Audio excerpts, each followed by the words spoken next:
Meeskonna kapten Andrei Frolov, üpris keeruline mäng ikkagi endiselt. Jaa, absoluutselt, et tavapärane see kevadine mäng, nagu need siin on, et siuke suht rabe ja korralik võitlus ja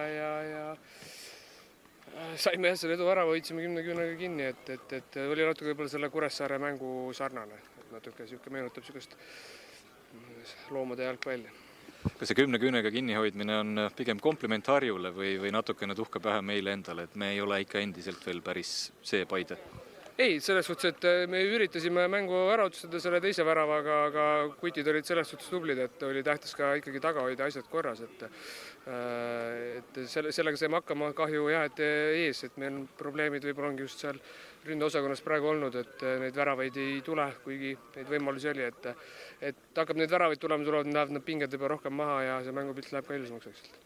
No, ründeosakonda mainisid, täna tegi debüüdi Tšam. Kuidas kapteni pilk väljakul uue mehe debüüdiga rahule jäi?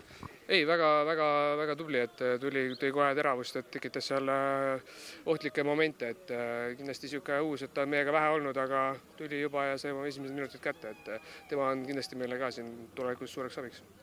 Ja lõpetuseks, päris selline kummaline periood, et nüüd 2 nädalat oli selline natukene rahulikum, sai trenni teha, saime oma Laatseriti korda ja nüüd tuleb siis 3 nädalat nagu meeleheitlikku laamendamist.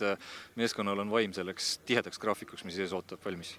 Jah, et eks siin vahepeal sel perioodil saigi ettevalmistust trenni sai kõvasti lõhutud siin koondise pausi ajal, et eks see hooaja algus on selles suhtes keeruline olnud, et need mingid ära jäänud mängud, et see rütm on siuke ligadi ja logadi olnud, aga ei, selles suhtes me saame kõigega hakkama, et oleme valmis selleks tihedaks perioodiks. Timo Froll.